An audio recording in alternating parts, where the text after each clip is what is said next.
se zabijem v neke steklene stene, ki ne vidim zakaj, ampak nekako ne grem naprej.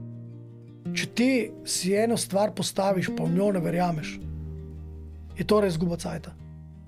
Ko si ti prišel k meni, sem imel občutek, ti res vse to že znaš. Zato mi je bilo tako fascinantno, da si začel z praktiko, mojstrom, coachem in manifestacijo, ne? In praktično začel z začetka, z nule. Vsaka stvar do takrat je bila spontana, ne? Nikoli pa nisem vedel točno, kako se začne. Kako delam to danes, je to ko noč pa dan. Ne? Ko to začneš prakticirati, postane to dosti lažje. Kako vztrajati takrat, ko še ni videti nič?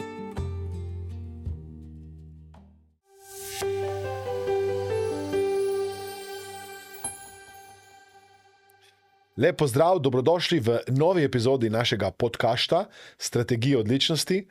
Z nami je danes dr. Igor Jakomin, vrhunski strokovnjak za logistiko, predavatelj, coach in tudi mojster uresničevanja oziroma manifestiranja ciljev.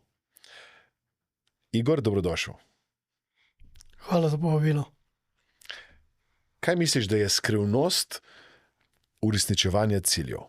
Kako ti uresničuješ cilje? Najprej moraš v njih verjeti. Zato, da lahko v njih verjameš, si jih moraš pravilno postaviti. Dostikrat cilji niso pravilno postavljeni. In to je velik problem. Nekaterih ne znajo, nekateri postavijo nerealne cilje. Nerealne lahko pomenijo previsoke ali pa preniski. Prej ne dosežeš cilja, če je prenisko postavljen. Oziroma ne dosežeš tistega, kar želiš. Previsoki cilj je samo neka stopnica, nek mejnik, neka zastavica, do kam moraš priti. Če previsoki, ni nič narobe. Zdaj, ko ti na novo razmišljaš o nekem cilju in si ga začneš postavljati, nekaj je realno, dodaš še potem nekaj zraven, da si rečeš, malo mora imeti iz cone udobja. Torej, recimo, če hočeš manifestirati 1000, ne pišeš, pa si rečeš 1500, kako konkretno ti narediš? Ne, absolutno, mislim, sej ti veš, kaj si nas učil na vseh tečajih in tvojih šolah, tako da je to dejansko je ena od stvari. Ne. Jaz sem se navadil, da v bistvu, ko si postavljam neke cilje, si postavim tisto, s čimer bi bil zadovoljen. Recimo, če si postavim cilj neki, koliko bom zaslužil ali pa koliko bo nek letni prihodek ali karkoli, si vedno postavim neko tako, bom rekel, zadovoljivo raven, temu rečem happy money, koliko je tisto, s čimer bi bil zadovoljen. In pol se spomnim vseh tvojih predavanj in rečem, pa ne, Aleksandar nas je učil drugače, ne? Pol dam 50% gor, pol si pustim še malo za prespat, in pol dam še 50 gor in pol sem zadovoljen. Aha, torej prvo 50, pa še 50. In to je rata čez noč, ko prespiš? Ne, mislim, malo za šalo, malo za hec. Ja, najprej si pustim nekaj časa vmes za prespat, malo da se usede, malo da ti te stvari nekako postanejo domače. Ker vedno, ko si ti postaviš prvi cilj, ne, rečeš, to je težko doseči. Pol, ko se spomnim na to, kar si nam ti vedno rekel, ne, da si postaviti višje cilje, če hočeš doseči tisto, kar res želiš doseči. Pol, ko pogledaš tisto, recimo, ne, če smo pri številkah, ne, to je nemogoče. Ne. Ampak si jih vseeno zapišem. Ne. In pol popravim, jaz vse stvari pišem. Vse cilje si zapišem, vse imam zapisano, moji zapiski so res obsežni in pol popravljam. Imam to v digitalni obliki, tako da ta popravek mi nič ne moti, si hitro popravim in pol naenkrat ta popravljen cilj, ne, postane domač.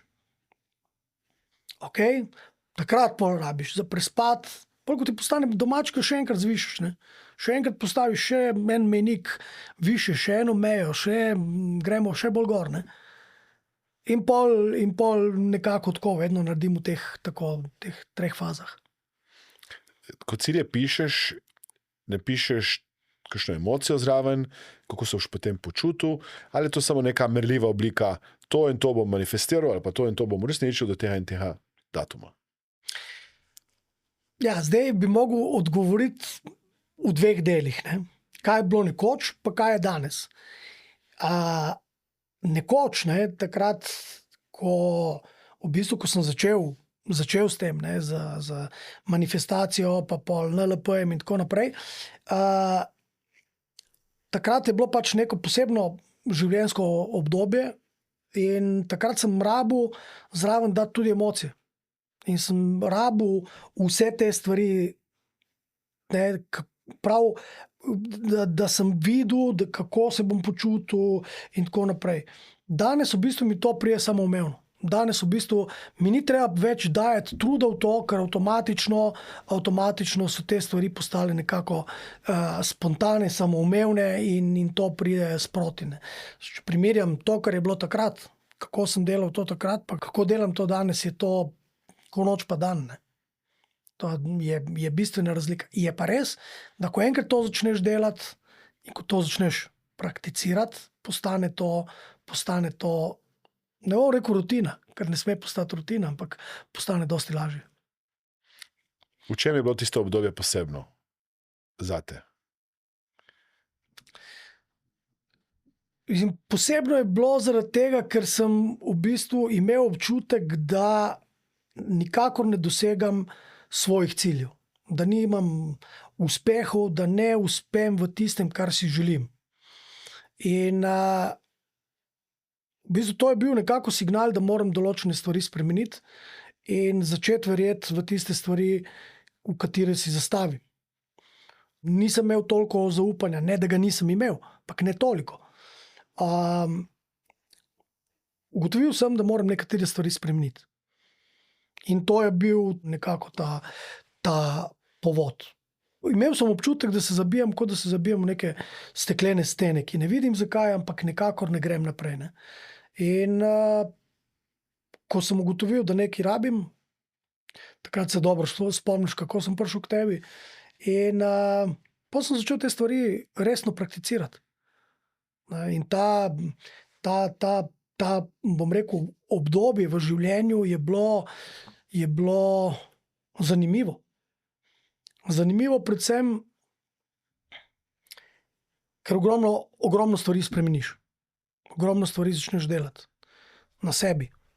Tako kot jaz sem začel pisati, moji zapiski so neverjetni. Zdaj bi imel verjetno 100 listov popisanih stvari, kaj sem si vse zapisoval. Ampak pol to zapisovanje mi ni bilo dovolj. Jaz sem hotel dejansko, takrat sem rekel, jaz bom s tem uspel. In jaz sem pol te stvari tudi začel vsak dan brati, vsak dan nekako jih vizualizirati pri zaprtih očeh, pri odprtih očeh. V avtu sem se pogovarjal sam s sabo, sem si ponavljal stvari od raznih afirmacij, manter in tako naprej. Vse lekcije, ki smo jih imeli, sem jih jaz pol to ponavljal. Ne. Res pa je, da sem v bistvu si cilje postavil že prej. Ne. In zanimivo, vsaj tako si jaz predstavljam, ne, ko si velika večina ljudi, ki je v poslu, reče, kaj je cilj, vsak si zastavi nek poslovni cilj v številkah, v denarju in tako naprej. Ne, jaz šel vse. Če pogledamo kolo življenja, ne, kako si nas učil, ne, jaz sem si za vsak element kolesa življenja napisal najmanj 3 cilje. Blok je tudi več, dokler niso bili izpolnjeni. In še ena stvar, ki mi je ostala zelo v spominu od takrat, je bila, ko sem ga dosegel, tisti posebno zadovoljstvo, ko si ga izbrisal, ne, iz spiska. Ne, ker si prav izbrisal in videl, kako se manjšajo, kako si dosegel prej bilo ciljev. Toliko, ne, pol pa zmanjšuješ to, pa to. In to je tudi ena vrsta vizualizacije. Ne. To je zanimivo. Meni je zelo zanimivo obdobje, ki mi je dalo ogromno in sem se naučil dosti. In danes v bistvu so te stvari dosti lažje, dosti manj časa porabim za dosti hitrejši učinek. Si imel kakšen dvom? Torej, ti si se prijavil takrat na tečaj Mojster manifestacija in od tam naprej začel pol NLP vsebine študirati in konzumirati. Ker tako deluješ mi kot nekdo, ki je zelo racionalen in to je včasih ta manifestacija ali pa postavljanje ciljev je včasih za nekoga, ki ne to verjame, si misli, da je to neki voodoo, ne? Zdaj si oni tam spet neki igrajo, neke igrice mentalne in to. Si imel na začetku vsaj kakšen dvom? Ali bo to res delovalo? Kako si se tega sploh lotil, da si se premaknil k takim tehnikam in vajam? Ne, če bi imel dvom, ne bi prišel. In ne bi te poklical takrat, da začneva s tem. Nisem vedel sploh, kako to poteka, to sploh. Ne. Če se spomniš, kako sem te poklical, prišel k tebi vrtojmo in rekel, jaz bi šel na NLP. Ne. In se spomniš, ti si rekel, ne, ti ne boš, ker to že delaš celo življenje. Ne. In dejansko moj odgovor takrat, ko je bil, ko sem ti rekel, jaz bi se rad naučil tehnike, in to je bil zelo iskren odgovor, ne, ker sem takrat zaradi, bom rekel, in tega obdobja v življenju, kako sem se počutil, kaj sem doživljal in tako naprej, sem res hotel narediti en korak naprej, ampak tudi sem hotel malo svojo kariero zasukati v eno drugo smer, ne, v smer coachinga. In če se spomnim, sem ti rekel takrat, rad bi se naučil tehnike. Ne. In to je bil tisti tudi, bom rekel, trenutek, vsaj po moje, da sem te prepričal, zakaj je pol naslednji dan si mi omogočil, da sem prišel na Mastermind Akademijo. In dejansko šel sem v nekaj, ker sem vedel, da nekaj rabim. Nisem podvomil v to, da ne bom uspel. In bom rekel, je bila ena od redkih stvari, v katero sem šel res na slepo. Ampak ponavadi, ko si v situaciji, ko nimaš kam, oziroma ko hočeš nekaj spremeniti, ko hočeš nekaj premakniti, ponavadi narediš tudi take poteze. Mislim, tukaj je fajn, da omeniva, da se midva v resnici poznava že kar nekaj časa, že prej, da sva bila skupaj v Mastermind skupini in da na nek način si bil ti moj učitelj pred tem, ne, ko si mi dal neke spodbude, pa ko si opazoval, kako se jaz premikam v tej smeri, ker sem bil na področju informacijske varnosti aktiven. To je bila pa vedno moja strast. Torej, postavljanje ciljev, vizualizacije, vsi ti mentalni treningi. In se spomniš še zdaj enega trenutka, ko si mi rekel, Aleksandar, ti se moraš s tem ukvarjati. In potem, ko si ti prišel k meni, sem imel občutek, ti res vse to že znaš, ne? Ker si vedno dal tak, vsaj navzven, občutek samozavesti, neke odločnosti in tudi mogoče, da si imel že ogromno nekih poslovnih znanj in nikoli ne bi si mislil, da nekdo, ki tako obvlada to poslovno področje, ne pozna NLP-ja ali pa ne pozna tehnik manifestacije. In zato mi je bilo takrat mogoče to tako fascinantno, ne, da si potem začel z NLP praktiko, mojstrom, coachem in tudi z manifestacijo. Ne, in praktično začel z začetka, z nule. Ja, najprej v bistvu sem jaz hvaležen, da če sem res tisti, ki sem tebe premaknil v tisti situaciji. Ne. Je pa res, da takrat, mislim, da je bil to čas pisanja tvojega doktorata, ne, in ko si izbral par ljudi, ki se prej v življenju nismo videli, ne. Planirano je bilo, da se bomo dobili 2 uri za eno mastermind druženje, trajalo je 5 ur pa pol, pa še nismo hoteli domov. In takrat, jaz se zelo dobro spomnim tega, ne, je bilo, bom rekel, tisto je bilo res iskreno. Tako je bilo zanimivo, tako je bilo dobro, toliko smo si povedali, toliko občutkov nekega napredovanja, da v bistvu je samoumevno prišlo, ko sem ti rekel, da se moraš nehati ukvarjati z informacijsko varnostjo in začeti to delati. Ne. Celo, mislim, da sem ti celo sam rekel, da moraš poimenovati Mastermind Akademija. Zato moram jaz biti hvaležen, ne, in sem.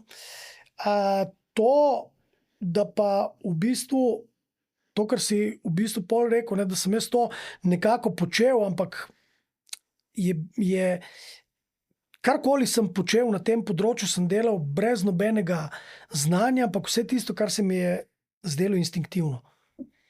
Tisto, kar se mi je zdelo normalno, kar bi normalen človek naredil. Ne. Ko sem pa prišel k tebi, sem pa dejansko občutil, da se mogoče jaz res znam, ampak nimam neke strukture, nimam nekega tehnike, nimam načina. To, kar mi pride iz srca, ok, ampak ne vem pa, kako začeti, ne vem, kako to pristopiti. Vsaka stvar do takrat je bila nekako samoumevna, spontana, ne, nikoli pa nisem vedel točno, kako se začne. Ne. Pri črki A, za mene se je lahko začelo tudi pri črki C.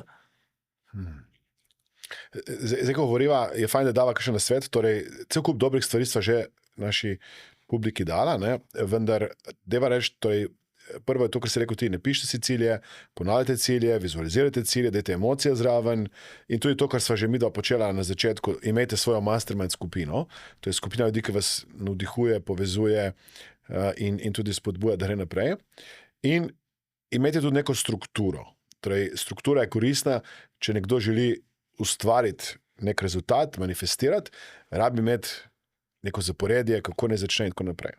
Zdaj, ti si eden izmed zelo vestnih študentov, če temu tako rečem, ne? Ker si vse prebral, poslušal, si delal zapiske in tako dalje. Kako ustrajati, to se mi zdi ena taka pomembna stvar pri vsemu, kar učim, pri NLP-ju, hipnozi, coachingu, manifestaciji, kako ustrajati takrat, ko še ni videti nič. Torej, nekdo začne samo z listom papirja in si ne piše cilj, zjutraj ga prebere, ma cilja še ni. Kako je bilo pri tebi to, da si ustrajal v tem procesu, tudi če morda takoj še ni bilo, ali pa ne vem, kdaj si že opazil prve rezultate, videti nekaj? Najprej sem, da te eno stvar dopolnim. Ne samo, da sem prišel s papirjem na predavanja. Jaz sem si pisal na roko, na papir. Jaz fulgardo pišem.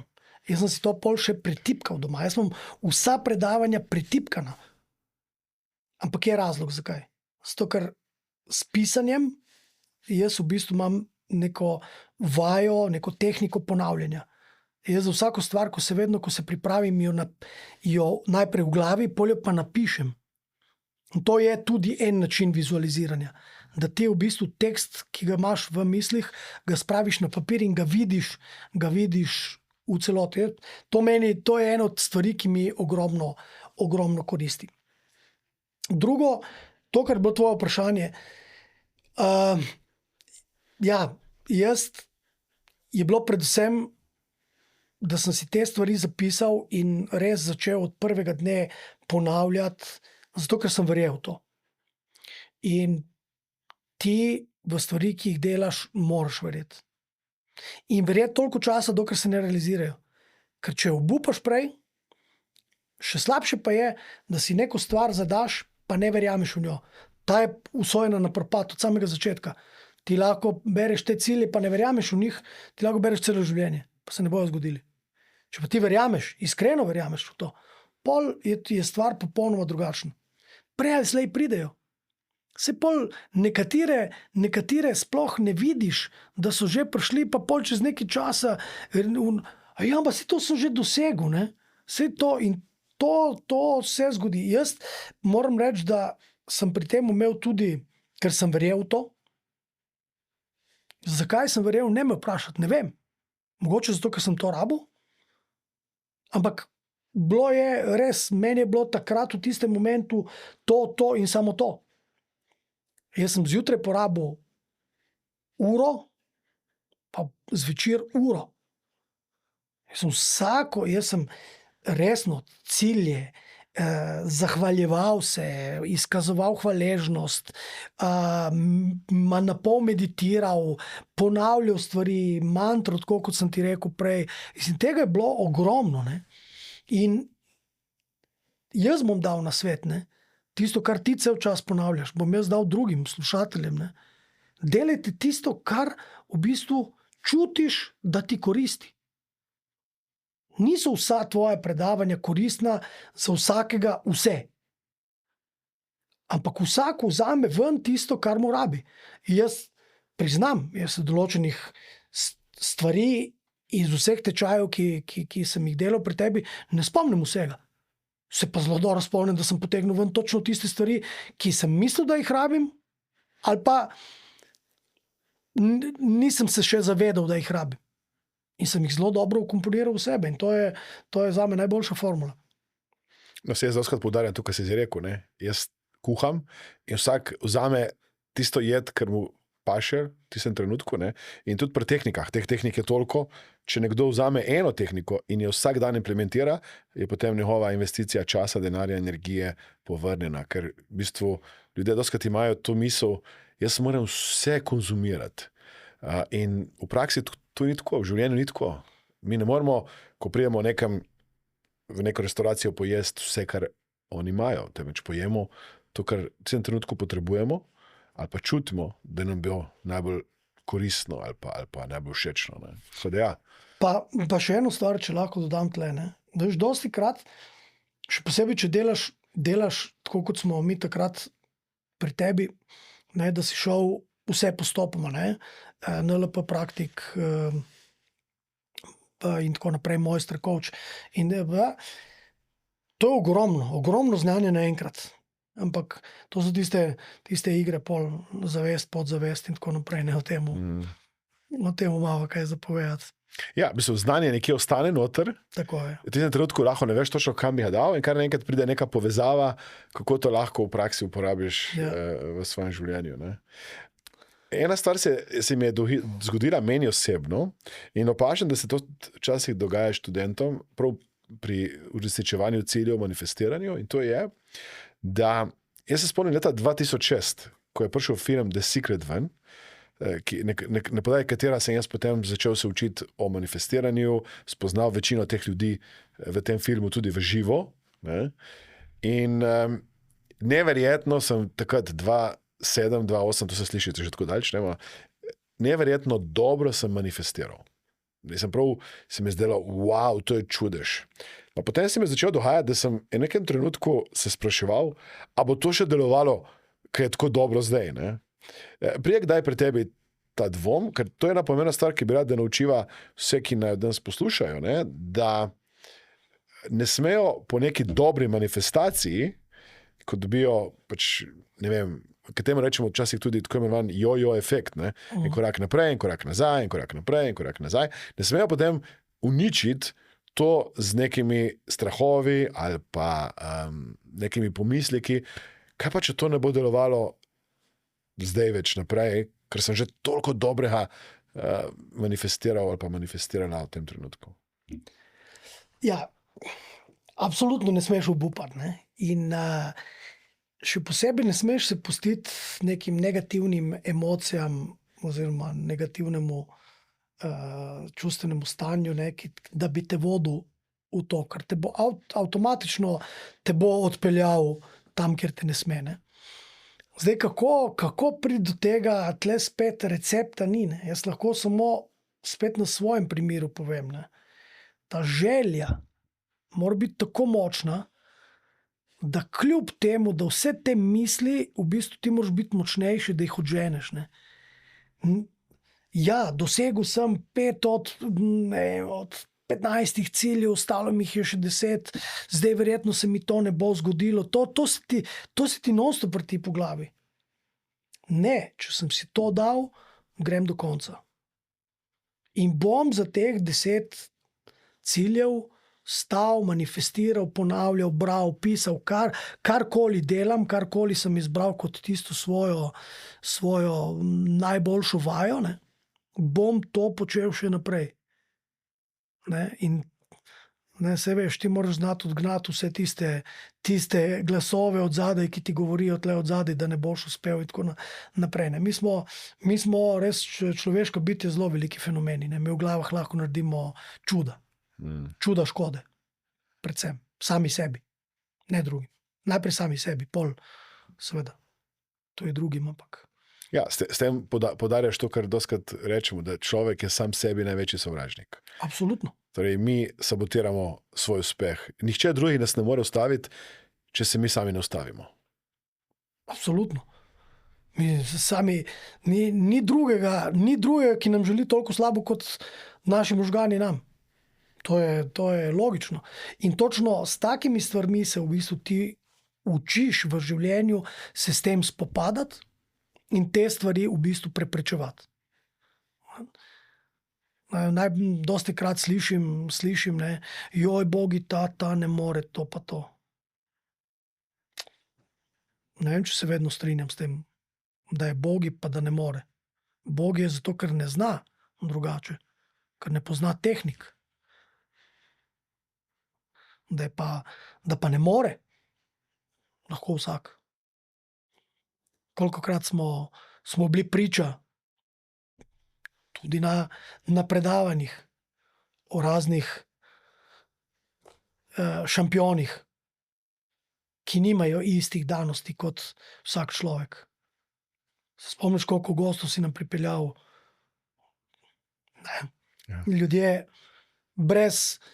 ki imajo dosti manj možnosti, ljudje, ki nimajo rok, ki nimajo nog, pa so dosti boljši od nas. Zakaj? Zato, ker so imeli željo, so imeli voljo, ker so imeli moč.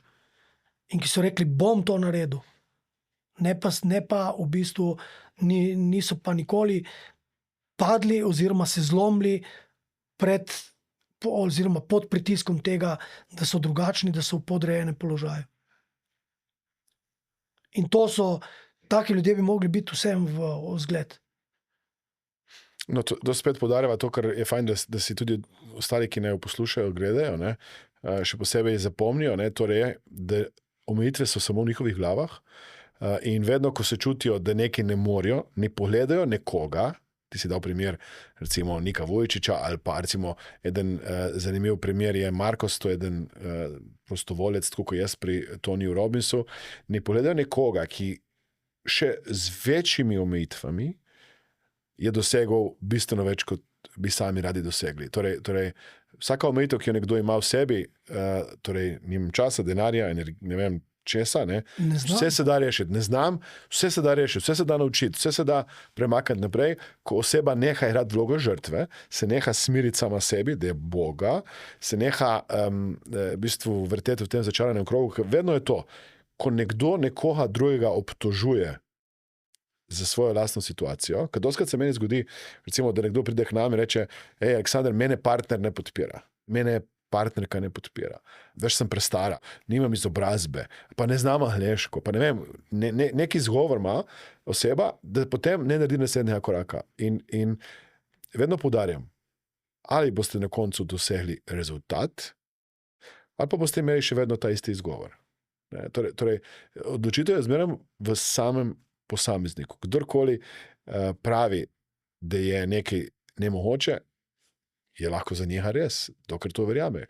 In to je ta mentalna igra, katero bi rad, da midva spodbudiva vse, ki naj jo spremljajo zdaj, ne, da ne se nehajo izgovarjati in ne začnejo verjeti, da je sprememba možna in ne nekaj za to naredijo. Tle je ena zelo preprosta stvar, mogoče nama dvema v tem pogovoru je to jasno, ampak upam, da slušateljem bo pomagalo. Ne? Zelo težko je posamezniku iti ven iz cone udobja. Ampak to je edina možnost za napredek oziroma za rast. Če je tebi vedno poslano in vse v bistvu celo tvoje življenje je ena pravljica. Pa najmanjši kamen na tvoji poti, ne kamenček, te bo spotaknil in boš nesrečen. In tukaj dejansko je ta, ne, prej ko si omenjal, ne, te primere mi je šinilo skozi glavo, ne, dosti krat slišimo ta moč misli, ne. Ta beseda. Ne? In dejansko je tle stvar, ali je ta naša moč misli dovolj velika, da mi rečemo, ne, dovolj, zdaj bom pa naredil to pa to. In recimo Nik Vujčič, kot si ga omenil, ne, je tipičen primer. On se ni pustil zato, da bi imel omejitve. V bistvu on je pokazal nam vsem, da omejitev ni, če hočeš. Želja je pa zelo pomembna. Volja. Ali jaz želim to prebiti, ali želim to narediti, ali želim to. In dostikrat prijemo spet v to colno obdobje, ker nam je fajn, ne bi se jaz trudil, pa ne bi to. Ne? Poglejte, kolikrat, ko govoriš, kdaj rečemo, vedno med Božičem pa Novim letom rečemo, da bomo šli v ponedeljek v fitness. Ponedeljek začne hoditi v fitness. Nismo povedali, kateri ponedeljek. Ne? A v tistem trenutku, ker čutimo, da bi mogli neki nas tišči, verjetno v pasu, ker smo se preveč najedli, v ponedeljek začne hoditi v fitness. Pol prije ponedeljek, pa naslednji ponedeljek, pa spet naslednji ponedeljek, pa že pomlad tukaj. Ne? Tisti, ki reče, tisti, ki res naredi, ne čaka ponedeljka. To so samo izgovori. Samo tisti izgovori, ki jih imamo mi v glavi, ker se bojimo iti oziroma nočemo iti v nescovno obdobje. V bistvu, največ naročnin za fitness se proda januarja. Torej, ljudje se takrat največkrat vpišejo, težava je samo ta, da se samo vpišejo, ne pa tudi hodijo. Ali pa se vpišejo, hodijo parkrat in potem prehitro odnehajo. Mislim, da to velja ne samo za fitness, velja praktično za kjerkoli področje življenja. Torej, nekdo nekaj začne, se odloči, to bom pa jaz naredil, in potem zmanjka tistega dela, ko je treba pa ustrajati, ko je treba iti do konca, ko je treba, včasih, ko se rekel ti, ko prije kakšen kamenček, kakšna ovira, ne, je treba reči, kljub oviri, ne, pa kljub temu, da mogoče pada dež, bom jaz šla naprej, ker si to res želim, ker to res verjamem, ker si to res zaslužim mogoče tudi. Ne. Tako da ja, mislim, da je priložnost za vse, ki naj zdaj poslušajo, ne samo, da se vpišejo v fitness, ne, temveč tudi, da karkoli že odlašajo nekaj časa, kdaj, če ne zdaj, je pravi trenutek, da nekaj za to naredijo. Ja, če nimajo te moči, da ustrajajo pri temu in da grejo res, ne, je tudi še ena rešitev, da si vzamejo kovča. Odlično. Da jih malo spodbudi naprej. Ne? Ja. Malo v šali, malo zares. Ja. Ampak rabiš vedno nekdo, da ti je motivacija, da ti je ta moč, da ti je ta slaba vest, da te v bistvu porine naprej. Ne? Da te v bistvu cel čas ganja. Sej to, če rečem, če uporabim besedo, da te nekdo ganja, to ni vedno v slabem ali pa v grdem smislu. Ne? Ampak ljudje smo takšni, da rabimo nek impuls, ki te pol samo malo porine naprej. Torej, ti zdaj, ko smo začeli to temo coachinga, ti zdaj kombiniraš znanje NLP-ja, coachinga, tudi logistike, ker je tudi tvoja neka temeljna osnovna izobrazba, ne? Kombiniraš tako, da pomagaš podjetjem. Kaj pravzaprav počneš? Ja, moj delovnik je sestavljen iz dela 1 na 1 v obliki coachinga, raznih delavnic, vse povezane in vse se vrti okoli vodenja in pomoči pri v bistvu rasti kot vodja. Res je, da velika večina klientov trenutnih je iz področja logistike, ampak ja, to je posledica tega, da sem 30 let v bistvu tako ali drugače povezan za to branžo. Ne? In vedno bom tle povedal en pregovor, bom citiral enega mojega prijatelja iz Sarajeva, jaz bi rad živel brez logistike, samo ona ne more brez mene. Ne. Očitno mi je bilo to usvojeno že davno. Ampak ja, šalo na stran, dejansko ljudem skušam pomagati biti boljši vodji. In vse te znanja, ki sem jih pridobil skozi svoje izkušnje, skozi izobraževanja, skozi neke dogodke oziroma dobre prakse, tudi slabe prakse, probam to spreobrniti v to, da ljudem pomagam v bistvu pri njihovi izboljšavi njihovega biti vodja. Kaj je neki izziv, ki ga zdaj opažaš prav na področju vodja, ki jih imajo vodje oziroma organizacije? Generalno. Če bi vzel zdaj neko obdobje zadnjih 2 let, odkar se zelo intenzivno ukvarjam s tem, pa dejansko delam z podjetji in z njihovimi vodstvenimi ekipami, na prvo mesto z naskokom je pomanjkanje kvalitetne komunikacije. Ali to sploh ni komunikacije, ali pa pomanjkanje kvalitetne komunikacije in to je ne samo z naskokom, na prvem mestu in pol dosti časa ni nič. In to ugotavljam pri vsako podjetje, kjer v bistvu se malo več časa zadržim in se v bistvu začnem ukvarjati z njihovimi izzivi, je to definitivno številka 1. Torej, ko zdaj prihajaš v podjetja in kot coach, predavatelj in pomagaš, je tvoj fokus predvsem na to, da izboljšajo notranjo komunikacijo, torej komunikacijo z sodelavci, med vodstvenim timom. Kje čutiš ali pa vidiš, opaziš, da je največ priložnosti za rast ali pa za izboljšavo? Zdaj, težko je to reči. Najprej, zakaj skozi vedno naredimo neke analize? Kaj se v podjetju v bistvu dogaja? In tam vedno pride ven to, da je govora oziroma se pokaže, da premalo komunicirajo. Ali se to pokaže skozi neke vaje, ki jih delamo na delavnicah, ali to sami povejo, ali ko jaz izpostavim nek primer, pa pol oni rečejo, ja, ampak tega nismo povedali, tega nismo tega nismo na oni način in tako naprej. In pol dostikrat jaz vprašam, to pomeni, se strinjate z mano, da premalo komunicirate? In vsi rečejo, ja, kaj bi želeli? Več komunikacije. Naj si bo to, ko analiziramo, kako imajo strukturirane ali poročanja, ali neformalna srečanja, ali karkoli, kako so organizirani v podjetju, vedno v bistvu to nekako izplava ven. In to je izziv, ki jaz mislim, da bo vedno hujši.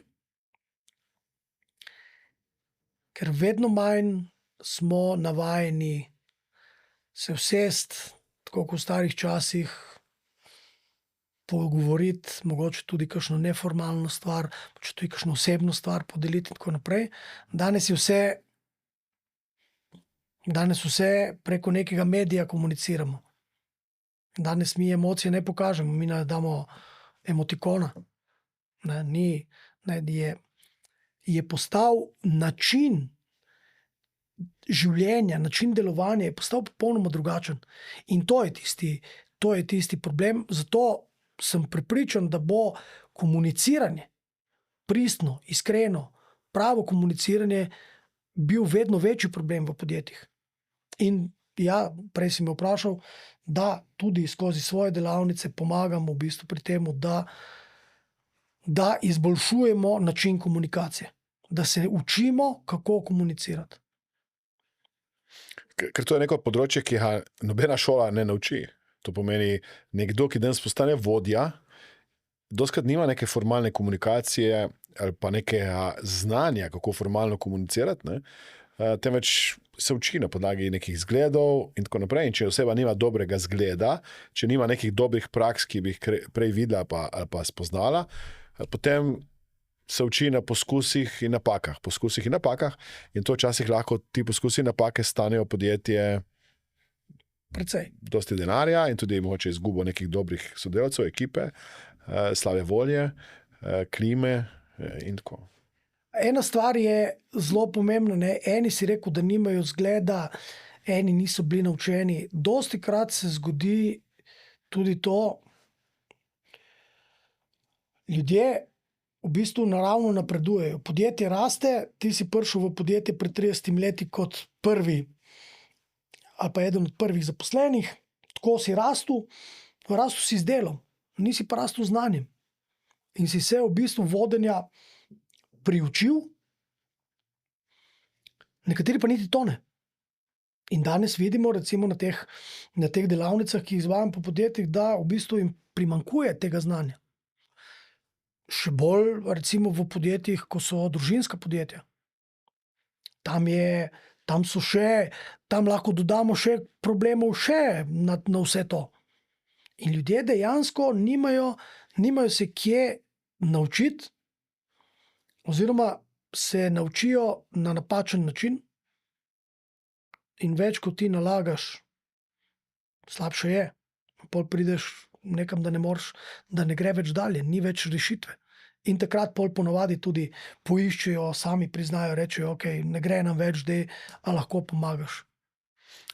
Kaj si rekel, da so neki izzivi prav v družinskih podjetjih? Tudi komunikacija, še vedno na prvem mestu. Ampak tam je prenos, oziroma kdaj, bom rekel, starejši, zna to prenesti na mlajšega. Dostikrat opažam to skrb, a bo sin ali hči znali voditi to skepso, ali so oni sposobni sploh voditi. Jaz sem naredil ta imperij, jaz moram biti tle, zato ker ne vem, moram nekako, saj niti sami ne vejo, zakaj so vsak dan tam, zakaj ne spustijo z rok, zakaj ne so toliko angažirani kljub visoki starosti in tako naprej. Vedno pravim, v podjetjih, kjer je ta, bom rekel, nasledstveni problem, pravim mlajši generaciji. Ponavadi vedno se ukvarjam s coachingom mlajših generacij, ker oni so tisti, ki bojo peljali voz naprej, in skušam pomagati za to, da čim prej postanejo dobri vodji in tako naprej. In jim rečem, ne zamiriti mami ali pa očetu. Ta firma je njihov otrok. Oni so to naredili.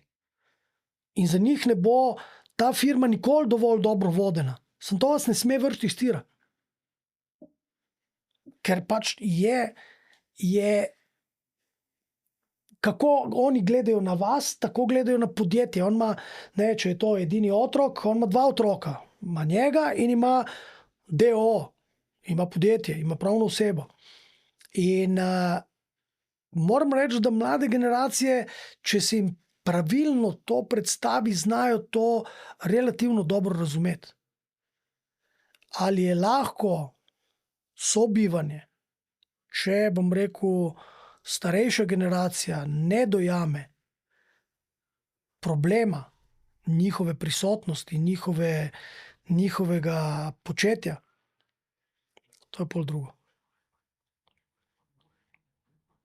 Kaj je tvoj nasvet nekomu, ki danes razmišlja, da bo novi generaciji predal to, kako to narediti? Je kakšna strategija posebna, na kakšen način predati družinsko podjetje naprej? Da se čim prej najdejo hobi in da gre v penzijo. To je moj nasvet. Malo v šali, malo zares, ampak dejansko tisti, ki so naredili podjetje, ki so jih po 30-40 let vodili, ki so bili to tej njihovi drugi otroci, te ponavadi so takšni, da nimajo nobenega hobija in da jim je bilo delo, rast podjetja edini hobi v življenju.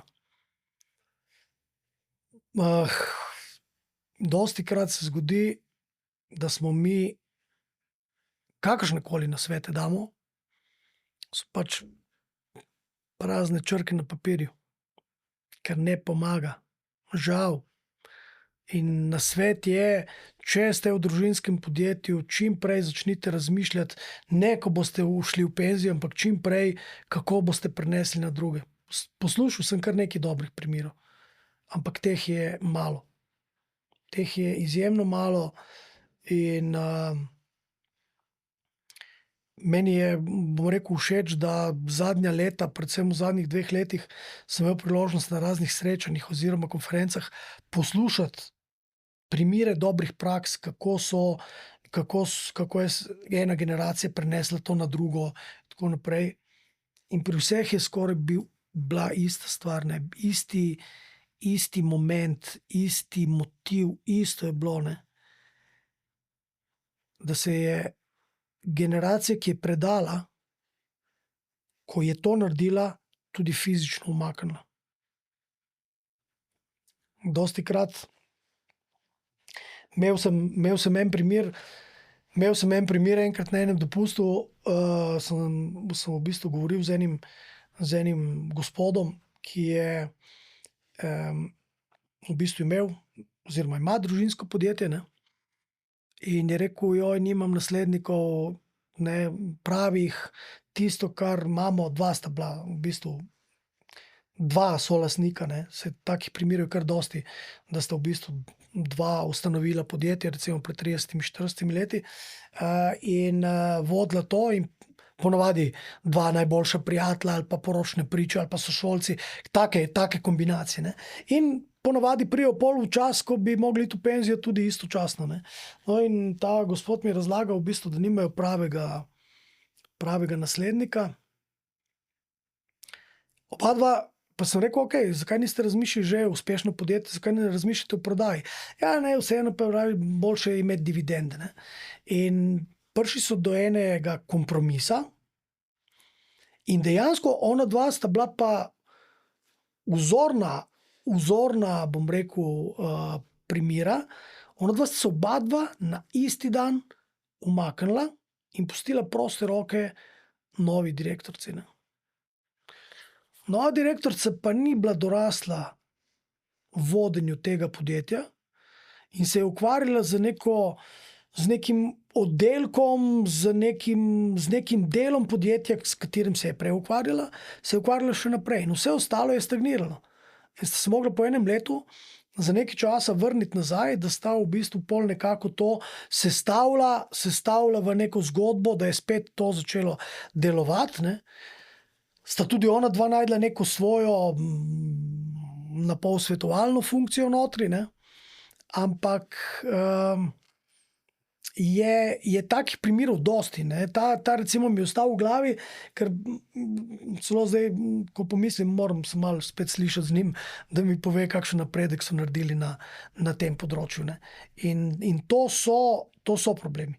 To so problemi, ki se dogajajo, zato obstajajo tudi vedno več, bom rekel, raznih delavnic, kako prenašati v bistvu nasledstvo, kako uspešno prenašati nasledstvo, ne. Čeprav jaz kako razmišljam o upokojitvi, ne, ali pa zdaj o tem, da Pa ti si še mlad. Ne vem, ko razmišljam o neki upokojitvi, jaz bi rad to počel še dosti časa. Ravno včeraj sem imel sestanek z mojo coachinjo, ki mi je rekla, Aleksandar, kdaj boš ti imel fraj dan, ne? Ker jaz pač rad delam to, kar delam. Tudi zame, če je ponedeljek, torek, sreda, četrtek, petek, sobota, nedelja, ni razlike. Tudi v nedeljo lahko delam in v soboto lahko delam. In je rekel, ne, ti rabiš si vzeti prost dan in zame je tako, kot da mi nekdo vzame nekaj, kar rad počnem in mi reče, tega ne smeš početi. Jaz si lahko vzamem prost čas, grem v gost, grem v naravo, meditiram in vse to, da mi nekdo prepove, ne, da ne bom več po 30-40 letih mogel nekaj početi, kar moje poslanstvo, zdaj govoriva o tem umikanju ven, ne, je nekaj, kar pač si vsaj v tem trenutku ne predstavljam.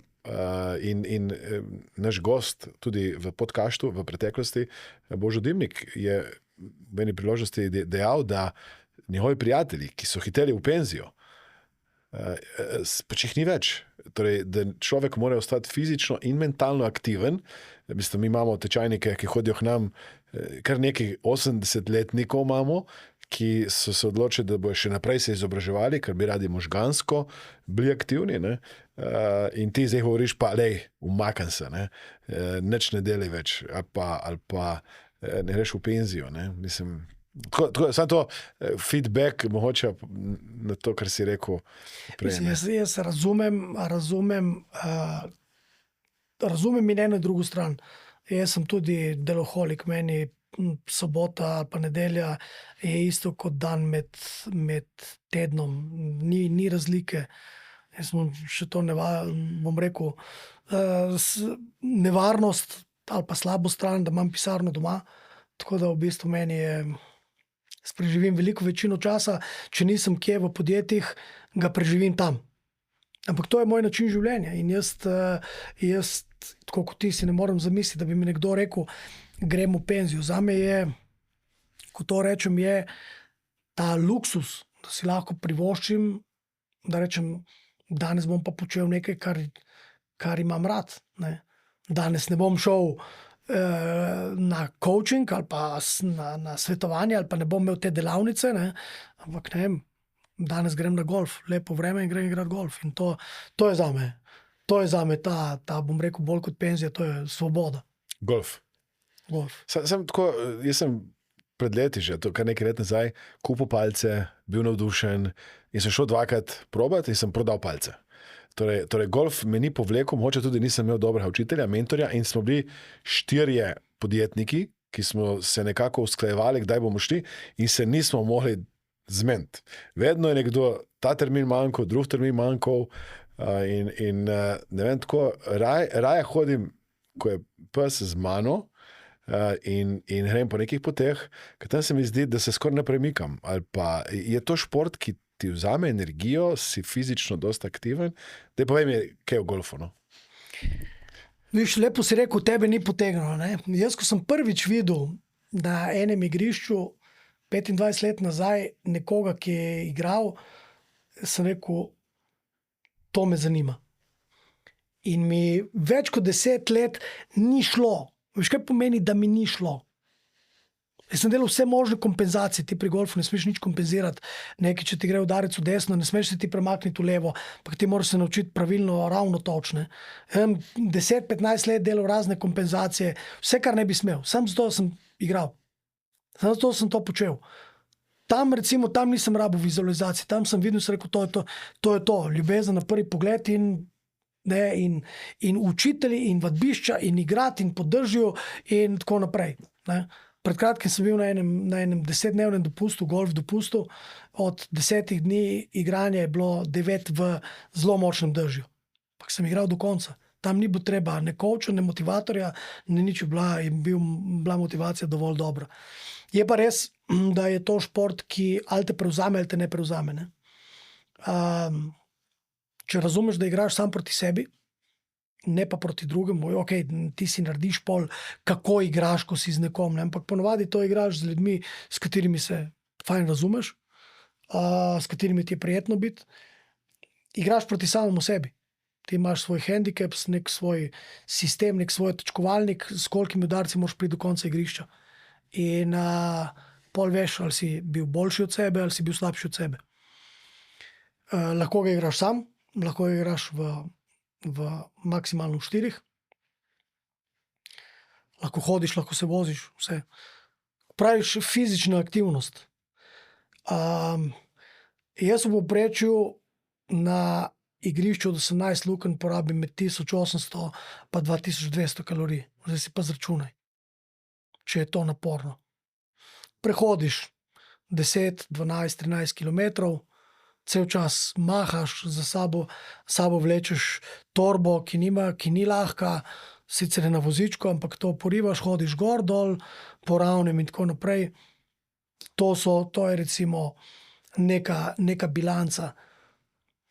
Toliko, da boš vedel, da ni samo hoja, ampak je tudi golf tisti, kjer te zmuči. Bravo. Pa tudi verjetno predvidevam, da golf igrajo mogoče bolj poslovneži oziroma poslovno uspešni ljudje in dostikrat rečejo, da je golf neko stičišče tudi za mreženje ali pa mogoče zato, da so povezani z nekom, ki je potem lahko poslovni partner ali pa neka. To mogoče je bilo včasih. To je danes zmotno razmišljanje. Kot šport je cenejši recimo kot smučanje. Dosti cenejši. Danes srečaš na igrišču vse živo. niso samo poslovneži, lahko najdeš in od glasbenikov do umetnikov, do kogarkoli. Je pa res, da v bistvu meni je to zadnje leta res strast, zelo rad igram in tudi danes koristim to, da če imam klienta pri coachingu, ki igra golf, dostikrat v bistvu to tudi na golf igrišču naredimo, ker je idealno okolje, kjer v bistvu ti lahko to skombiniraš, prijetno skoristim. Čeprav jaz coachinge delam tudi na drugačne načine, v naravi, v hribih, odvisno. Probam kombinirati, odvisno tudi od izziva, katerega se lotevamo, če ga lahko nekako umestim v prostor, če ga lahko nekako asociiram s prostorom, kjer bomo, tako da probam te stvari delati tudi ne samo v pisarnah. Dostikrat grem s kom na poslovno pot, se sedem v avto, pa gremo, v Beograd, v Milano, na Dunaj, ves ta čas, namesto da ga izkoristiš za neumnost, ga pač izkoristiš za to. In se da zelo dobre rezultate tudi. Bravo. Imel sem že primere naših tečajnikov, eno našo coachinjo, ki je coachinja na jadrnici. Nekdo se sprehaja in coacha torej po gozdu. Torej imamo različne coache, ki izkoriščajo coaching kot priložnost. Nisem še pa od nobenega slišal, da bi igral golf in coachal zraven. Tako ti si prvi naš tečajnik, sem ponosen na to, da coachaš med golfom. No, tako da bravo. Mislim, dobra povezava. Ja. Prijetno skoristim. Ja. Neč nisva rekla še o logistiki.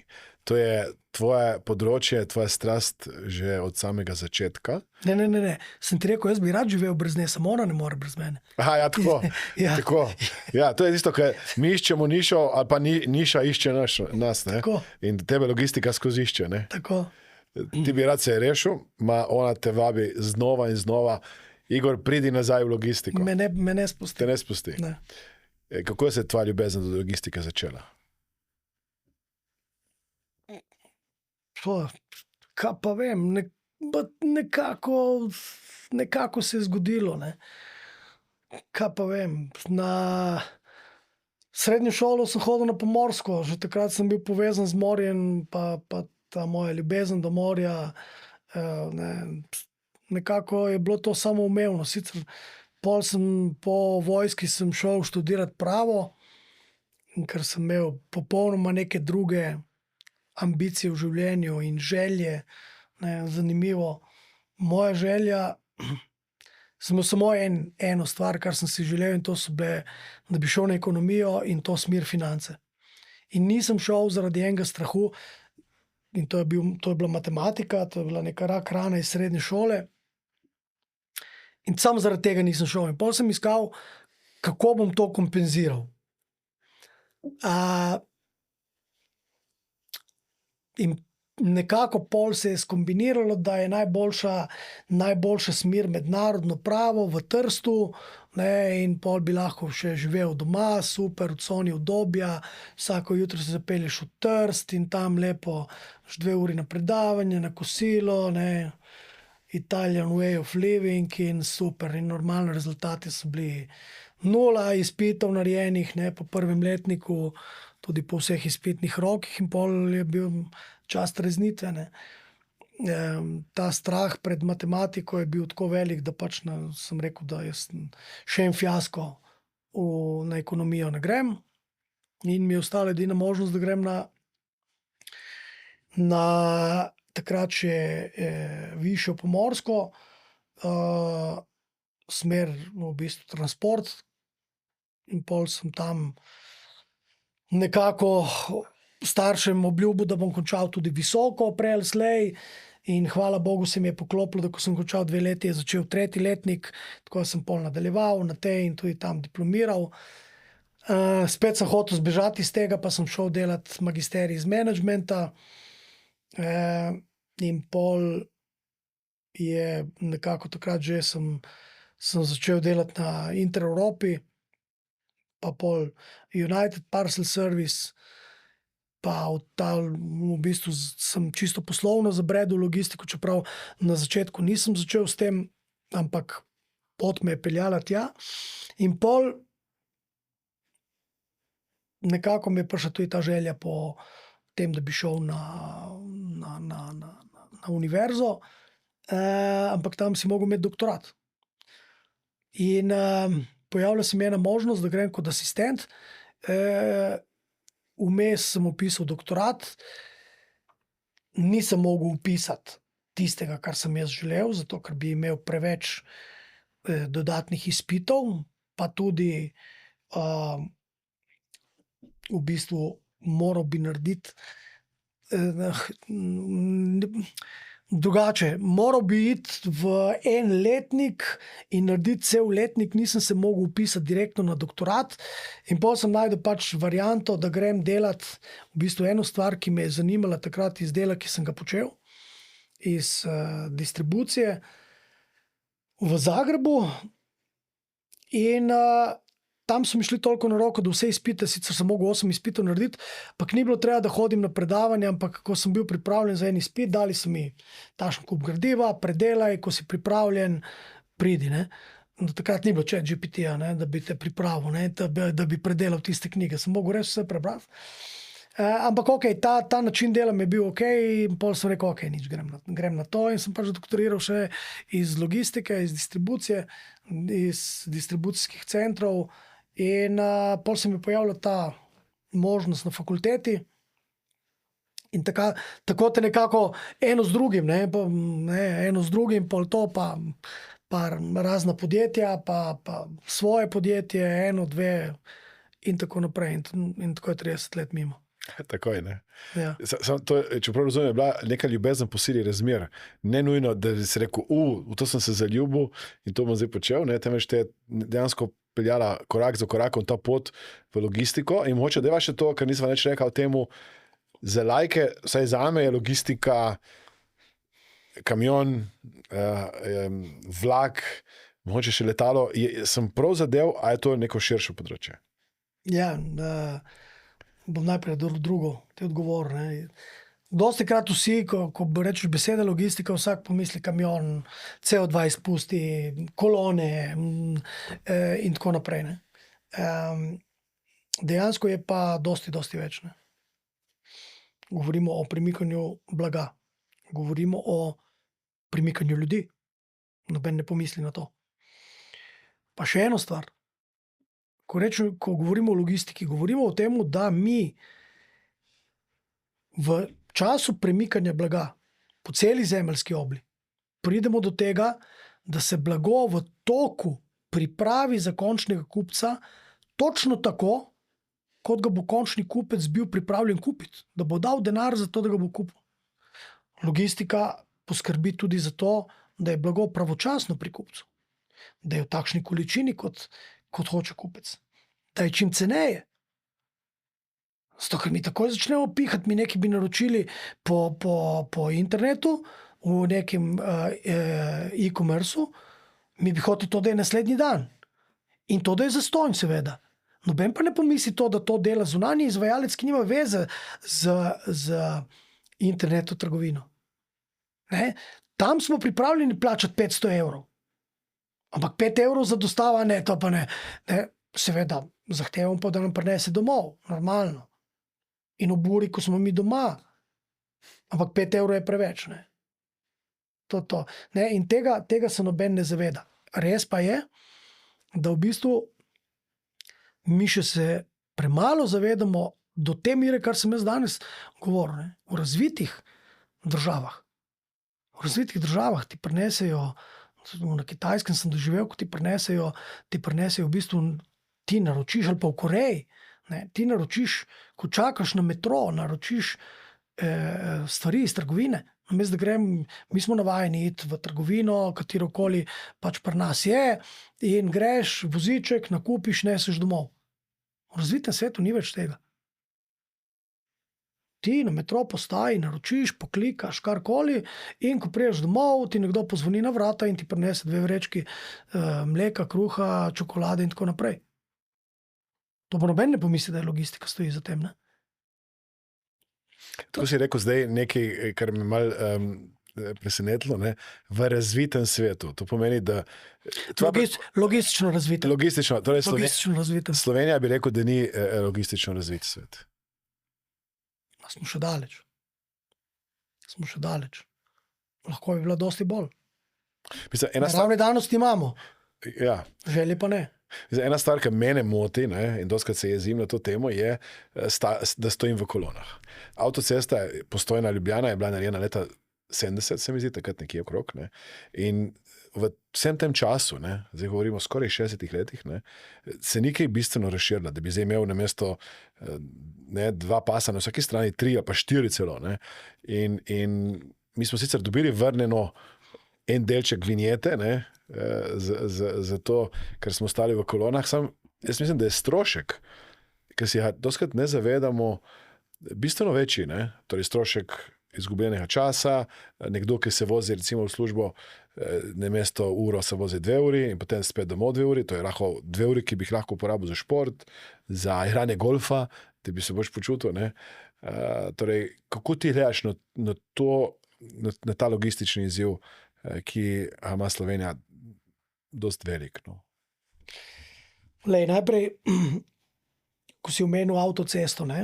Če se jaz dobro spomnim, je bil to prvi avtocestni krak v Jugoslaviji. Ali eden od prvih. In res je, tisti odsek je danes še vedno isti, kot je bil takrat.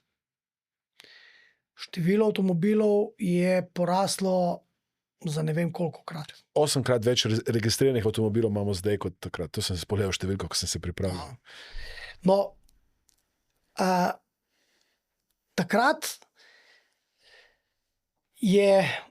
so bili drugi časi. Danes primerjati, kaj je bilo takrat, je nemogoče. Normalno je. Vsi želijo, vsak v družini želi danes imeti svoj avto. Takrat, če so imeli en avto na celo družino, je bil zelo velik uspeh. Si bil uspešen. Danes si popolnoma neuspešen, če vsak v družini nima enega avta. Če samo ostanemo na tem. Število kamionov, mi nismo o tem rekli nič, ti si rekel vozila, verjetno je to cifra avtomobilov, ne pa kamionov. Samo en podatek. Pretovor v koprskem pristanišču na začetku tisočletja je bil več kot pol manjši, kot je danes.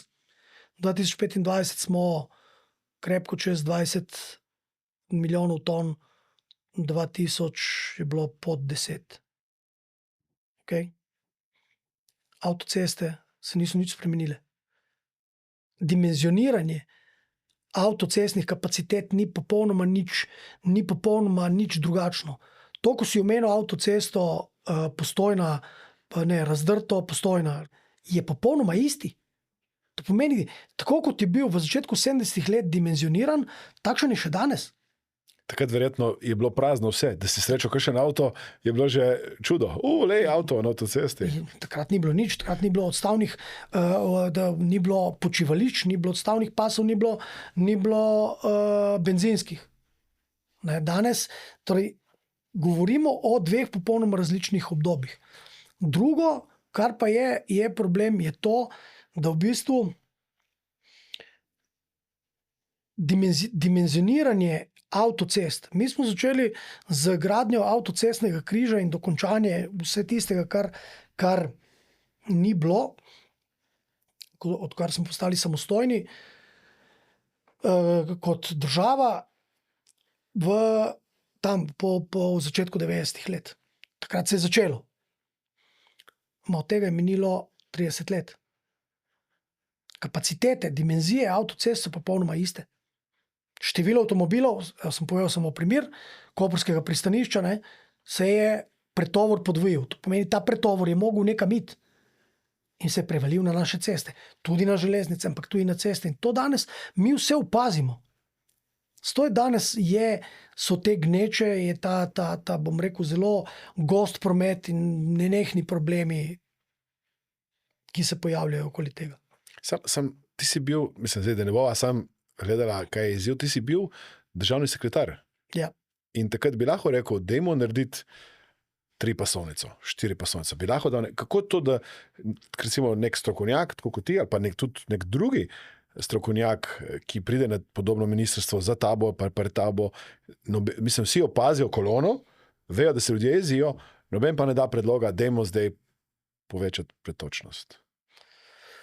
Ja, to je prav imaš, ampak to je zelo kompleksno sestaviti pravi odgovor.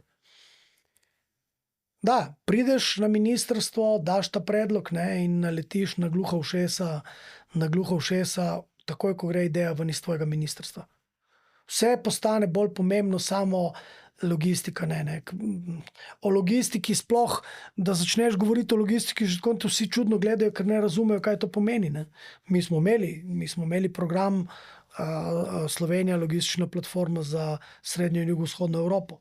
Mi smo bili prvi na ministrstvu, prvi v samostojni Sloveniji, ki smo sploh začeli govoriti o logistiki. Prej se je govorilo samo o transportu, samo o kamionih, samo o vlakih.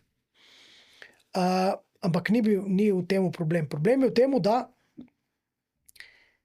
če ti nimaš celotne sestave ministrov in državnih sekretarjev, ki razumejo potrebo po temu, in če nimajo afinitete do tega, je pol to problem. Zakaj? To so oni kamioni, da to je brez veze. To je ponovadi takšen odgovor dobiš. Ti rečeš, moramo narediti to, pa to, pa to, pa to. Dobiš takšen odgovor, kar je vse dosti bolj pomembno. In po moje bi morali imeti 2 mandata, kjer je od premierja navzdol vsi imajo afiniteto do tega in se strinjajo, da je treba to narediti. Takrat lahko govorimo o dograditvi avtocest, železnic, modernizaciji in tako naprej. Vse ti v enem mandatu ne moreš ti narediti vsega. Birokracija neverjetna, postopki usklajevanja med resorji, to je nočna mora. Da ne govorimo pol civilne iniciative, ker je nacionalni šport v Sloveniji. Nekatere smo ne vejo, zakaj obstajajo, ampak so. In tako naprej, in tako naprej. In normalno, da ti v enem mandatu ne moreš skoraj ničesa narediti. Ti lahko narediš program, ampak v primerjavi s tem, mi smo naredili program, noben ni stal za tem, stalo je samo naše ministrstvo. Mi bi rabili nacionalno strategijo za logistiko, katero bi podprla leva, desna, koalicija, opozicija, zgornji, spodnji, nema veze. Vsi soglasno za dobrobit Slovenije. In ta strategija bi mogla trajati ne en mandat, 5, 6, 7, 10 mandatov, nema veze. Vsi po isti poti dalje. To bomo razvili, zato ker. Problem je pri nas, da strategije pri nas pišejo uradniki na ministrstvih, ki ponavadi pridejo iz popolnoma drugih branž, niso strokovnjaki. Stroka mora delati, napisati. Tisto, kar je strokovno najboljše. Politika mora dati usmeritve, stroka mora napisati, kako se bo to naredilo. Pak ne vem, zakaj se nekako vedno tega bojimo oziroma otepamo. Zdaj, omenila so avtoceste, nisva nič rekla o železnicah, ker se mi zdijo, da so še en korak za avtocesto. Jaz se spomnim, moj stric mi je pred časom razlagal, da je iz Gorice do Dornberga, kjer se z avtom pelje 15 minut, šel testirati, koliko časa rabi z vlakom in je rabil 2 uri. In pa sem vprašal ChatGPT, koliko časa bi rabil na Kitajskem za tako razdaljo, je v bistvu 1,5 minute. Mislim, govorimo, da dejansko, če prije nek Kitajc, ali pa Japonci, jaz se spomnim, ko smo bili z družino, ko sem predaval na Japonskem, sem šel z družino tja, tam imajo te Shinkansen vlake, ki so izjemno hitri. In če prije, recimo, Japonc se peljati k nam z vlakom, verjetno ima občutek, da je v nekem arhivskem vlaku, kjer jaz niti ne vem, kakšne so hitrosti, vendar bistveno prepočasen. Iz Gorice v Ljubljano, mislim, da rabimo 4 ure, 3 ure pa pol, s tem, da če bi hotel, da bi recimo nekdo razbremenil avtocesto ali pa ceste, da bi šel rajš na vlak, bi tukaj rabila biti bistveno večja hitrost in spet na Kitajskem bi za to razdaljo iz Gorice do Ljubljane rabil 15 minut. Torej pri nas pa, ne vem, 3 ure, 4 ure, zdaj točno ne vem, kakšen je podatek, ne, ker treba tudi, mislim, da presedati. Ne. Torej, ko si bil takrat državni sekretar, ali se tudi kaj govori o železnicah, kako narediti infrastrukturo, da bi lahko vlaki potovali hitreje, da bi bila tukaj neka povezava tudi, kar se tiče vlakov? Lej, gremo še malo nazaj v zgodovino. Ob osamosvojitvi je bilo treba sprejeti odločitev, v kaj se bo vlagalo. Denarja ni bilo na pretek, denarja tudi danes ni na pretek. Ampak je bilo treba sprejeti odločitev, ali se bo vlagalo v ceste, ali se bo vlagalo v železnico. Oboje je bilo podhranjeno. Avtocest ni bilo, železniške proge so bile, tam, kjer so bile v zelo slabem stanju. In odločitev je bila za ceste, kar je bila pravilna. Zato, ker rezultati pridejo prej dosežeš povezljivost med raznimi centri in v bistvu tako zadovoljiš večji del populacije. Takrat je tudi kazal trend na povečevanje avtomobilov in je bilo vse ok. Tako da v bistvu ta korak, če gledamo od osamosvojitve dalje do danes, je štima. Je pa res, če je to bi pozitivni del bilance, smo imeli na negativnem delu, ne, na pasivi smo imeli v bistvu to, da nismo resnega denarja vlagali v železniško infrastrukturo. Železniška infrastruktura je bila slaba, ampak je vsaj bila. Avtocest smo skoraj nismo imeli. Smo imeli razdrto Vrhnika, smo imeli, mislim, da Arja vas. In če ni bil še nek kratek košček na Gorenjskem, nisem 100% v začetku 90-ih let. Danes v bistvu se ta manjko se zelo dobro vidi na železnici. In v naslednjem obdobju definitivno bo potrebno na tem narediti. Drugo, omenil si Gorico. Gorica direktno z Ljubljano sploh ni povezana. Vi iz Gorice, če bi želeli potovati v Ljubljano, morate iti na Sežano, to pomeni na Kras, pa se obrni na Sežano, Divačo, pa se vrniti pol nazaj, pa se vrniti pol proti Ljubljani. To je velik obvod. Zakaj? Zato, ker ni povezave. Zdaj, če bi hotel povezavo, imaš eno naravno oviro, to so Rebrnice, kjer se moraš v bistvu precej dvigniti. To zahteva zelo veliko investicijo in veliko časa. Na koncu pa se pol pojavi tudi vprašanje, ne? Če bi bila ta volja in če to naredimo, politična volja, in če to investiramo in če to naredimo, ali bo dovoljšno število potnikov, da bo to upravičevalo. Pol imamo pa še ta problem, kjer je zaradi naše majhnosti v bistvu vse skupaj, tudi to, kar smo danes kritizirali, je to pol upravičeno.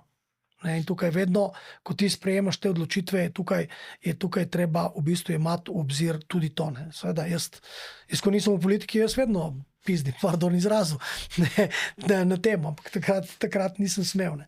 Je pa res, ko si vprašal za tisto obdobje, mi smo se ogromno ukvarjali z tem, kar je danes postala, hvala Bogu, realnost. Ta drugi tir iz Kopra v Divačo. Seveda, to je zgodba, ki ima zelo dolgo brado.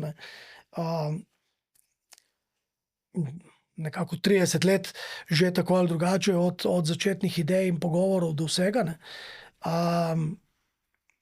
Hvala Bogu, da je danes prvi vlak tesni šel mimo, in da to nekako deluje. Seveda ni še odprta, ampak prvi vlak je šel, vse super, vendar da je Slovenija do tega prišla, si normalen državljan, ki v to ni bil vsaj malo vpleten, ne more niti v najhujši nočni mori zamišljati, kaj vse je bilo potrebno narediti, koga prepričati, kje je bilo treba popustiti.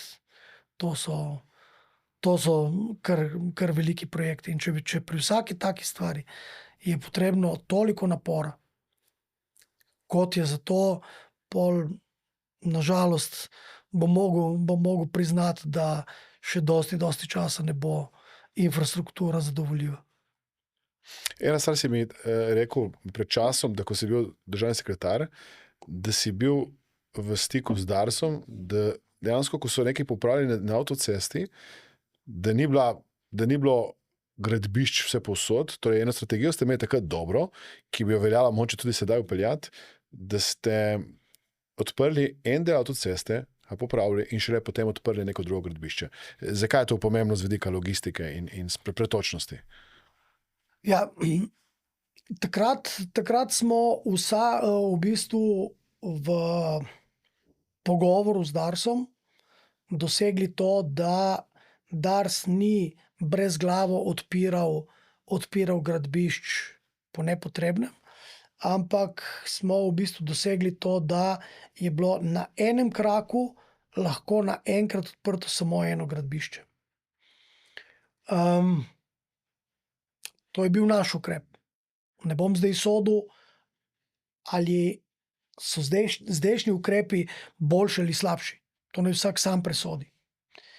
Dejstvo je bilo, da v tistem času smo mi ugotavljali, da lahko povečamo pretočnost oziroma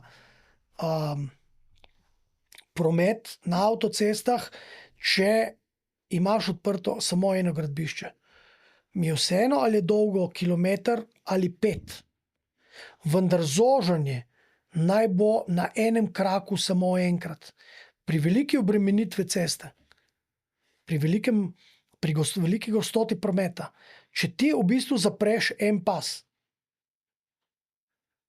se v bistvu začne pred to zaporo oziroma tem zožanjem začne nabirati avtomobili. In tako nastanejo tudi kolone, katere si prej omenil na začetku. Kaj je bila naša želja? Da če se to že naredi, naj se naredi samo enkrat. Anekdota.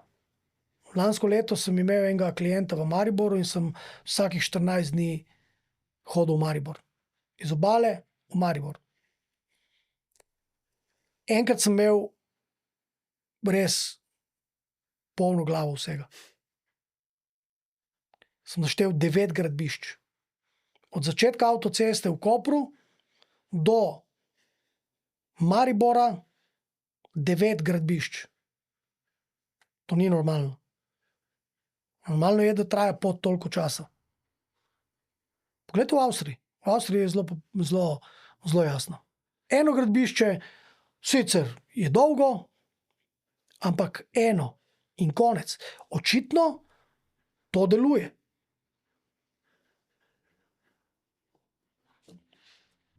Deva še to, preden zaključiva. Torej, recimo, da postaneš minister. Ni šans. Recimo, da bi sprejel, da bi rekel, v redu, bom sprejel, postal bom minister za promet, da jim sam povej, in ti dajo neomejen budžet, torej, da imaš denarja, koliko ga želiš, zato da uresničiš neko vizijo boljše pretočnosti. Kaj bi bili prvi 3 koraki, ki bi jih tako naredil? No? Še enkrat ponavljam, niti v največji nočni mori se to ne more zgoditi, ampak če me že provociraš, prva stvar je to, kar sem ti rekel, še enkrat bi naredil isto. Pač Dars bi moral se organizirati tako, da bi bilo po eno gradbišče in konec na krak. Če ostanemo pri cestah, prej nekako nam je ta debata ušla, pa bom zdaj povedal. Nisem pristaš tretjega pasu. Absolutno ne. Verjetno si sam se vozil v Benetke v času, ko so oni gradili, vsa tista leta, ko so gradili tretji pas. Jaz sem dostikrat uporabljam letališče v Benetkah za potovanja in sem dostikrat šel tam. To je bil kaos. Zožani pasovi, zaprti pasovi, kolone, nenormalno. Promet je bil za tistih, mislim, da je 5 let, da je to trajalo, obupen. Mostove so morali zrušiti in narediti popolnoma na novo. Naša infrastruktura ni narejena. Zato nisem strokovnjak gradbene stroke, da ne bo pomote, da bom kaj tle pametoval, ampak tako laično pogledano, razen tistega mostu na novem izvozu v Dragomerju, noben ni primeren za to, da se zraven zgradi še tretji pas iz vidika varnosti. Potreba vse to rušiti, vse to prestaviti, vse to na novo narediti. To jaz osebno nisem pristaš tega. Prej bi šel na izgradnjo drugega ringa okoli Ljubljane in če bi imel neomejen budžet in neomejeno možnosti, bi v bistvu šel v vse korake, ki so potrebni, od tega, da pripraviš zakon, da se nacionalizira zemlja, da ne dovoliš špekulantom, da v bistvu bajno služijo na temu, direktno umeščanje v prostor, brez nekih velikih, kar pri nas traja. Vsi birokracije, vsi postopki trajajo res predolgo. Sem velik ljubitelj narave, absolutno, ampak to, kar pri nas počnejo, to je pa višek. Mi zaradi tega nimamo infrastrukture, ker se vedno najde nekdo, ki ti birokratsko nekaj onemogoči. Drugi ring okoli Ljubljane in obvezen preusmeritev tranzita na drugi ring. Jaz sem prepričan, da dolgoročna rešitev in s tem ne bi imeli nobenih kolon proti Ljubljani vsako jutro, koliko jih imamo iz vseh krakov, ko pol Slovenije v bistvu sili v Ljubljano. Ker če ti izvzameš tranzit ven iz tega, v bistvu se rešiš marsikaterega tega problema. Kje bi ta ring potekal? Ne vem, drugi ring, to nisem strokovnjak za to. Nekje. Vrhnika, tam nekje bi moral začeti iti desno pol okoli. Ne vem. Obstajajo strokovnjaki, za to nisem jaz specialist. Odlično.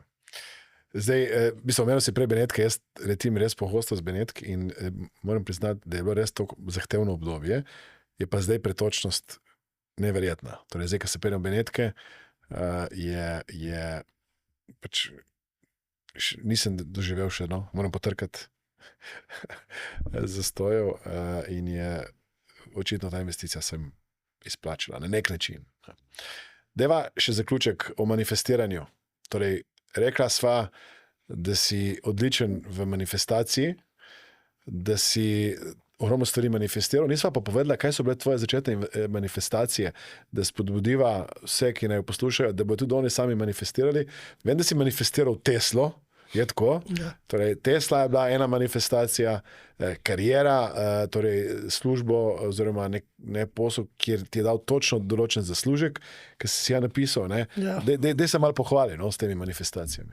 Ja, sem si v bistvu povedal veliko večino. Ja, pred 5 leti sem rekel, bom imel Teslo prej ali slej, in je bila ena od zelo visoko v teh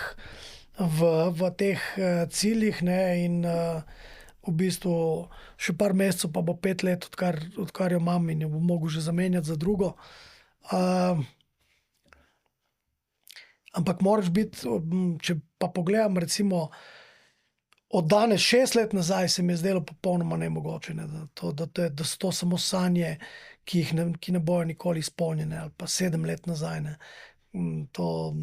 Takrat se nisem niti mogel zamisliti, da bi lahko vozil takšen avto, bilo mi je pač to nekaj posebnega. In dokler nisem pač se naučil teh tehnik, pol pa je to počasi samo prišlo. Moram reči zelo malo. Isto je bilo splačo v eni službi po sistemu, ko sem prej rekel, pa happy money, pa to, pa pol 50% navzgor, pa to. In sem to kar ponavljal, dokler se v bistvu zelo kratkem času tudi to pojavilo. Pa cel kup drugih stvari. Pravim, moj spisek je vedno poskrbim, da je nekaj na spisku. Pa naj bo to tudi mala stvar, ni vedno ovrednotena z neko materialno stvarjo, lahko je z počutjem, lahko je z dobro zvezo, lahko je z čimerkoli, z novim prijateljstvom, spoznal, ne vem kaj s tem. Enkrat vem, da sem si zapisal, da nimam v določeni državi nobenega tako, da ga lahko pokličeš 24/7 na telefon, pa da ti bo pomagal. Ne. In sem pač začel delati na temo. V roku 6 mesecev se je že pojavilo nekdo tu, s tem bi pa lahko vzpostavili neke bolj prijateljske stike, pa enkrat smo se pol videli, pa se veš, kako gre to. Pa enkrat se vidiš, pa večerja, pa pijača, pa si ga napiješ skupaj, pa naslednji dan oba bolela glava, kako smo se ga napili in pol postaneš prijatelj. In pol tudi take cilje, ne vedno samo materialne. Kaj je to na svet za nekoga, ki bi rad postal dober v manifestaciji, v coachingu, v ciljih, v rezultatih? Kaj jim svetuješ? Verjetno to. To mislim, da sem prej že omenil. Ne.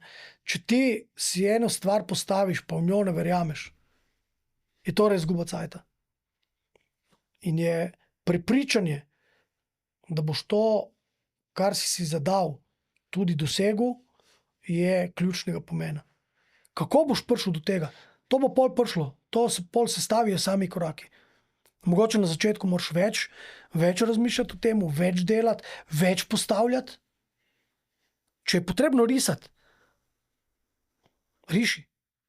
Če je potrebno peti, če je potrebno ponavljati, če je potrebno brati, vse počni. Jaz vsakemu pravim. Pa to sem se od tebe naučil. Delaj tisto, kar ti koristi v življenju. Ne? Ampak dejansko, ko se ti začneš ukvarjati s tem, dobiš, ne vem kako povedati, samo pride. Kaj je tisto, kar ti pomaga in te pelje proti cilju, ali je tisto, kar pa te pelje stran od cilja.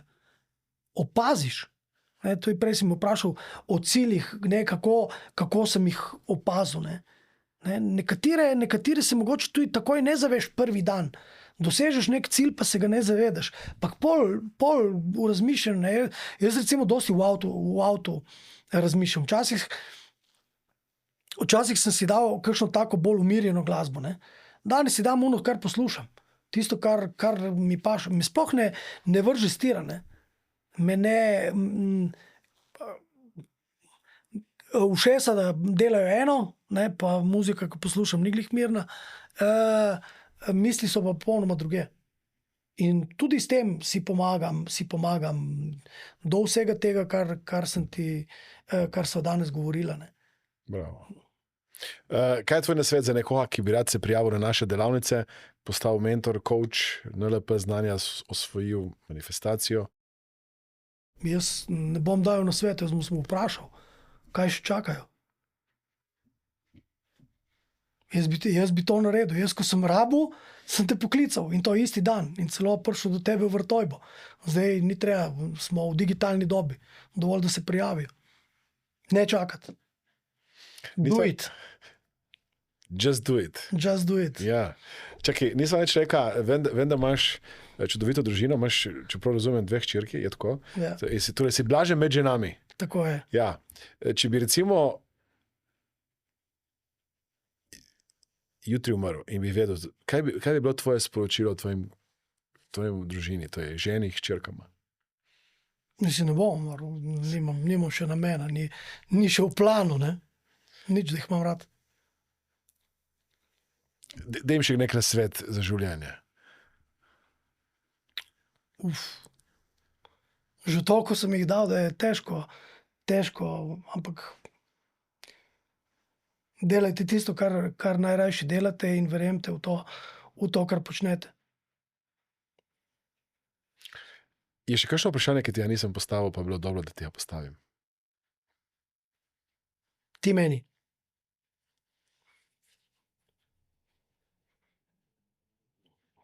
Ne vem, če rad igram golf, to sem me vprašal. Nisva nič rekel o tem, da dejansko daš prioritete malo drugače v svojem življenju zdaj.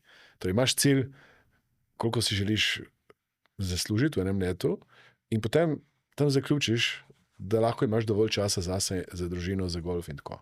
Ja. Eden od ciljev, ko sem se odločil za to, je bil tudi ta, da v bistvu bom imel več časa zase. In moram reči, da v določenih obdobjih v letu imam časa res na pretek. Ne. So določeni meseci, ko je res od ponedeljka do nedelje zvečer je res vsega polno. Ne. Ampak uživam v tem.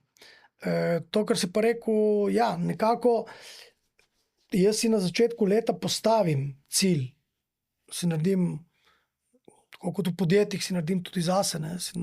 Nek plan letos, target je toliko. Popišem potencialne projekte, ko grem go for it, ko jih dogovorim, pridejo v drugi stolpec dogovorjeni, zbudžetirani. Zelo preprosto, ampak zelo podobno, kot delajo podjetja. Si postavim in moram reči, moram potrkati, letos že drugo leto kaže, da je več, kot je zbudžetirano. Ne? In to je tisti moj, bom rekel, letni plan, tisto, kar me zadovolji. In skušam v tem tudi plavati, ne da pol še iščem, ker to postane mučno. Ne. V tem, kar počnem, sem si tudi rekel, da ne bom več delal tako, kot sem delal včasih 24/7, avioni, non-stop od doma in tako naprej. To pač si ne bi želel več toliko. In ne boš minister. No? Absolutno ne. Ni tega denarja. Zadnji stavek za konec, Igor. Hvala za povabilo. Hvala tudi tebi.